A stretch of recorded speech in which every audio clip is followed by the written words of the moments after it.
Hello everyone, Criticorn here, back with another ArcheAge video. In this video I want to help all of you newer players out there select your race. I'll just be going over the basics, and while I'm no expert, I'm gonna just try and lend my expertise as best I can to you. So just be forewarned, I am somewhat of a noob, you could say, so don't take what I take too seriously. If you see something that I say probably isn't that good and you see the advantage in it, go ahead and pick it, and just ignore this weird little piece of corn talking to you right now. For those of you who are not too familiar with ArcheAge, there are two alliances. Within each alliance, there are three factions. These three factions are allied with each other, and while you can kill members in your own alliance, it's not to your advantage, as you can leave evidence behind, which will end up being thrown into a court, and you could end up spending hours in a prison trying to wait out your sentence. So just be aware if you are maybe, let's say, a dwarf, and you have something against the elf. It's not in your advantage to be a dwarf and go against the elves unless you also intend to be a pirate, in which case, be my guest and put a knife in that elf's back. So between the two alliances, both islands are also built pretty much identical in the advantages that they have to offer. While each island's terrain is very different, they still have the same advantages in campaigns, trade routes, and really interesting cities and coastal lines to explore. So unless you're really fickle about the island design, it really doesn't matter which alliance you choose. As far as races though go, they do all offer their own abilities. Race abilities all give you a 5-minute buff and do have a 30-minute cooldown, so you'll only be able to use these race abilities once every 30 minutes. It's important to note that when we look at all of these race abilities, they really are all just basic utilities, and even in such, they're not very impactful on a large scale. So I wouldn't let these abilities deter you from picking a race that you might want, just purely on looks, or maybe all of your friends are in a certain race. So for our first race, we have the Nuian, and while the Nuian's first ability, which simply just reduces construction time by 30%, really isn't that impactful and you're not going to be using it pretty much hardly ever, their next ability is very good. When it comes to PvP and PvE, having the best stats is really critical, and here the Nuian can increase their stats for 5 minutes by 8%, which maybe not seem like a lot, but when you're stacking that on top of all of your other gear and items, this really could affect you in a PvP scenario. So if you do like PvP and you want to have the best stats, this ability's not too bad. While it does have that 30-minute cooldown and it only lasts for 5 minutes, it's still something nice to have if you enjoy combat and you want to have the best stats in the game. Now the elves are really good if you intend on swimming in water a lot. Look for sunken treasures, explore ruins, or swim around underneath the coastline and possibly even make an aqua farm.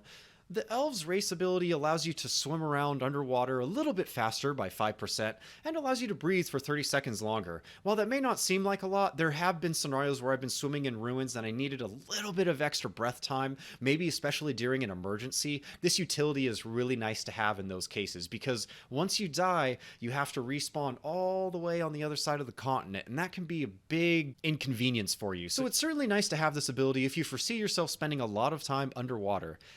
Their next ability also is actually pretty nice in PvP scenarios where you actually help increase the health of all of your allies' mounts by 10%.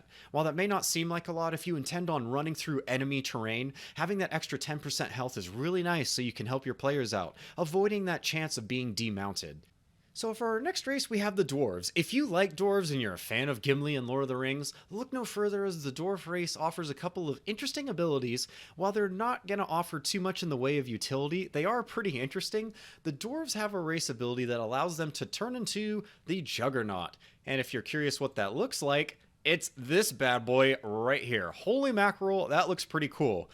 Now, I have to be honest, a lot of ArcheAge players find this to be a very useless ability because it actually doesn't change your stats at all. It's simply just for look. But if you like the look of it and you like dwarves, it's not a bad ability if you enjoy just the look, and dwarves themselves do look pretty cool. The next ability decreases machinery production time by 30%. If you foresee yourself making a lot of war machinery, then this ability might come in handy if you don't have a lot of time on your hands.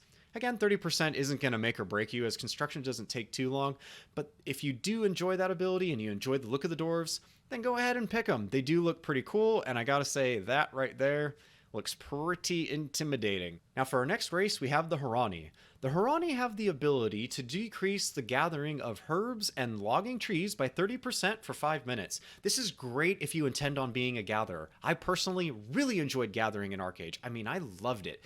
And if you do come across a player's hidden secret tree farm, time is of the essence, because about the time you're allowed to harvest that player's crops, they're going to also have a timer running to remind them that their crops are ready to harvest. So they could happen upon you while you're gathering, and decreasing the gathering time and chopping down those trees 30% quicker actually could make or break you. The next ability they have increases damage of ships and tanks by 3%. While it's not going to be very impactful, it is a nice skill to have if you do foresee yourself in those kinds of engagements. Now for our next race, we have the Fearin. This is actually the class that I was when I originally played ArcheAge, and I really enjoyed their race ability. Strong Claws is the first ability of this race, and while Strong Claws' ability allows you to climb ladders and trees 50% faster, it also increases your movement speed by 10% for 5 minutes. While none of these are really that impactful, not one of the best utilities it has to offer, it's really the second ability that the Fearin have that I really enjoy. Cat-like reflexes was my most favorite ability out of all the different races. This ability negates fall damage for 5 minutes, making you immune to any height that you fall from, whether it be from jumping off of a mountain or jumping off of your glider. If you do intend to explore ArcheAge's terrain, scale the mountain size, looking for players' hidden farms, or using your glider in PvP scenarios to dive bomb your opponents, this race ability could be very handy and is a great utility to have if you want to avoid taking fall damage. Warborn. Warborn are pretty much the exact same as the Dwarves in that they have an ability called Ravager to allow them to turn into that spooky looking guy. That's pretty intimidating. Again, it doesn't change your stats whatsoever, it's just a cool look to have and something to scare a new player with. And for the next ability, they get Brute Strength. Brute Strength increases movement speed by 10% while carrying trade packs. This may be helpful in some scenarios. Most players carry trade packs either on mounts or they carry them on vehicles. But there are certain situations where you will be taking a trade pack by foot, and this does allow you to carry it 10% faster for 5 minutes. So if you like the look of these guys and you enjoy what they turn into, this spooky looking guy right here, then go ahead and pick them. So there you have it, all race abilities summed up in a nutshell. I hope this video was able to help you maybe understand a little bit more about how alliances and race abilities work in ArcheAge. Just remember that while race abilities are not going to be the most important thing you choose when setting up your character, what is important is picking the right alliance, because if you want to play with your friends or a certain guild, you will need to be in the same alliance as them. So make sure you understand ahead of time which alliance your friends or guildmates are in, because it will be next to impossible to play with them in the game if you are in a different alliance. And while I continue to play ArcheAge, let me know down below if there's any questions you have or future guides or videos you'd like to see. While I continue to keep playing this game, I'm certainly going to release more content for you. Hopefully you guys are enjoying it. With all of that said, I hope you guys are all having a great week, a great weekend, and I'll talk to you later.